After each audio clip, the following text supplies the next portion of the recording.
That's all you needed?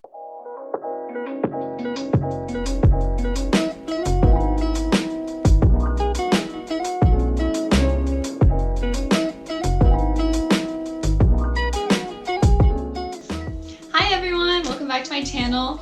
In case anyone watches this besides my friends, my name is Allie and I sew a lot. So I've been trying to make some fun videos and like show people how I actually do my whole process because I don't sew anything with patterns. And so I just have some fun projects I've been working on that I've been filming, and I've learned how to video edit with my very untechy skills. I am very bad at using a computer, so the fact that I've been able to string anything together at all has been quite a success for me, and it's actually been kind of fun. So I thought I would kind of keep rolling with it. And I have this scrap fabric from an old project that I did probably like a few months ago, and I had enough fabric left over where I didn't want to throw it away because I'm a fabric hoarder. So I thought I would try to make it into a really cute blouse.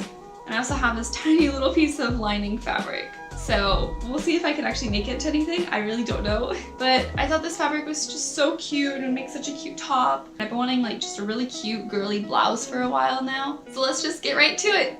I start all my designs with a sketch so I know what it is I'm actually trying to achieve. And I actually find a lot of my inspiration from Pinterest. So I drew my first kind of idea and then looked at some other ones, but I did end up going with my first one. After I know what design I'm going with, I measure, mark, and cut out all of my pieces.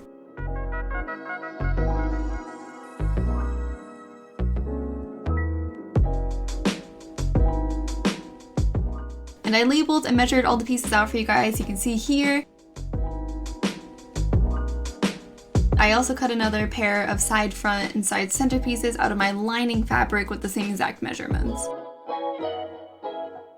So because I didn't quite have enough lining fabric, I had to cut my side pieces from my lining into two, so my first step was to stitch those together. So after I did that, I sewed and serged the shorter sides of my back pieces together to get one really long back piece. I then put my center and side bodice pieces together and stitched them. You can also tell which piece is the right and left side because when you sew two pieces of fabric together, you always want to put the right sides of the fabric together. And because the two pieces are mirrors of each other, there's only one correct way for them to line up.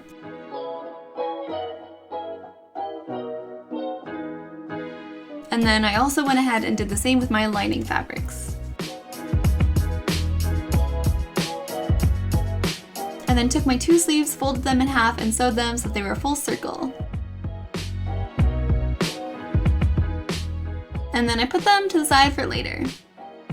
So the next part, to make the stretchy back part, I took some really stretchy elastic thread, and when you buy it at a craft store it looks like this. And so I wound it into a bobbin and then put that into my machine. Then I took my back panel and stitched a bunch of straight lines an equal distance apart, and I measured that with the polka dots on the fabric. And after the first one, it should look like this.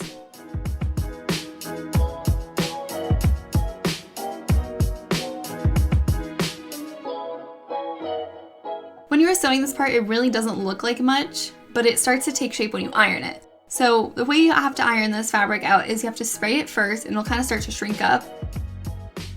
And then scrunch it up, smooth it out, and iron it. And after that, it will be really, really stretchy.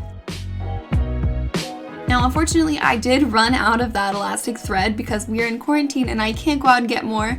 So I had to opt it out for this really thin elastic. So basically I measured it out to fit the back panel. Then I counted how many I would need and cut them all out. And so the trick with this part is you have to stretch the elastic as you're sewing it onto the fabric so that it scrunches it all back up afterwards. And so I did a close-up so you guys can see this a little bit better.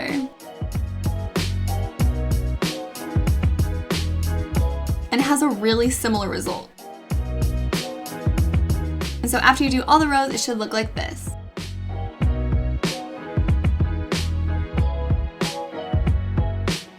So the next step, I tried on the bodice and it was fitting a little bit big, so I folded it over and cut about 1 inch off.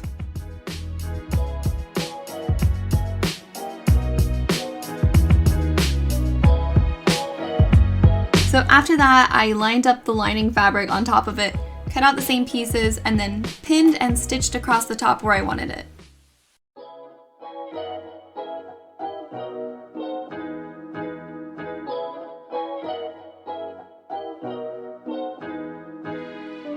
And it should look like this. So after I stitched the top seams together, I decided to stitch across the top of the lining fabric so that it would lay a lot flatter.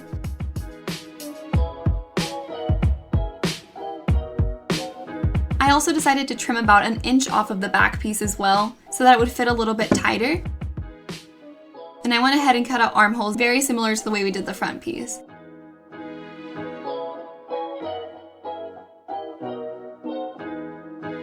So to sew the side seams together, I pinned the front fabrics together,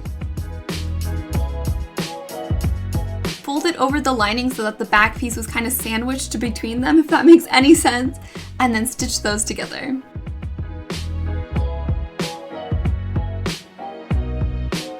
I then took the sleeves, pinned the side seams together in the little armhole that we just created, and stitched those all the way up.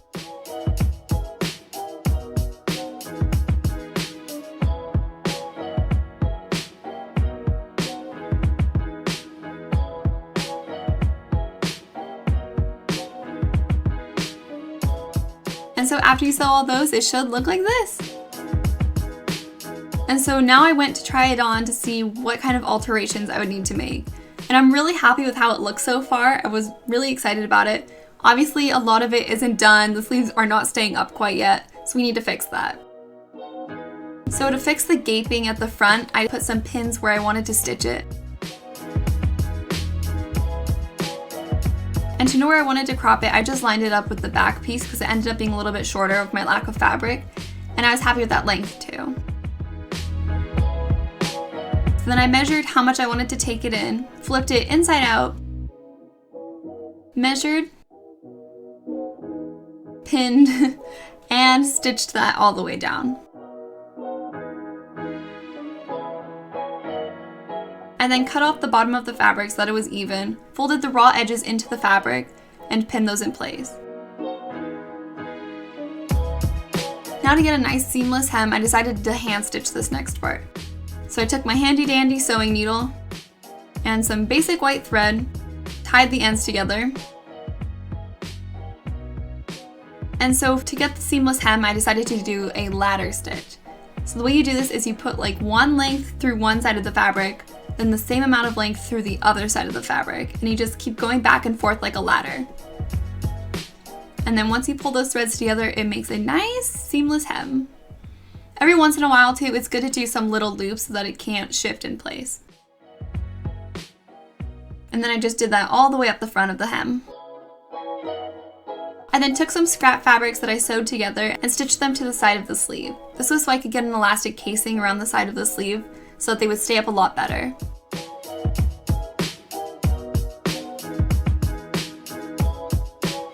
To get the elastic through the casing, I took a piece of elastic that fit well in it, put a safety pin through it, and then pushed that all the way through the casing. It can be a little tricky at first, but trust me, this technique works really well.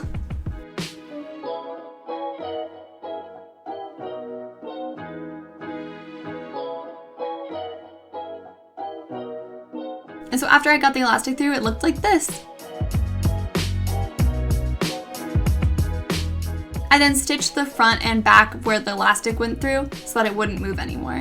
I also decided to trim the sleeves a little bit more so they were more of an angle, and then I did a simple hem all the way around.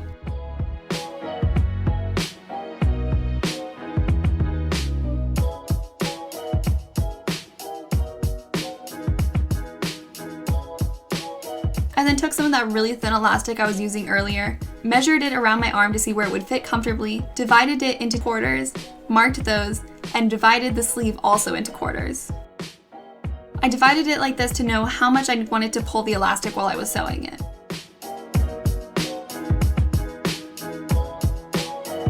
And so I sewed it about ½ an inch down from where the hem was, and I sewed that to get a cute ruffle hem. And after you sew that, it is officially done, so now it's time to model it. Woo!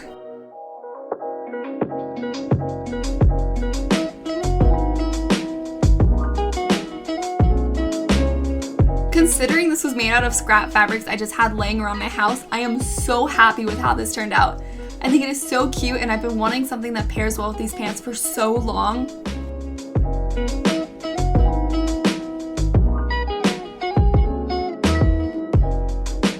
Thank you guys so much for watching. I really appreciate it. I had a lot of fun making this video, so I hope you guys liked it. If you want to, you can give me a little like or comment and check out my channel. I have some other things on there right now.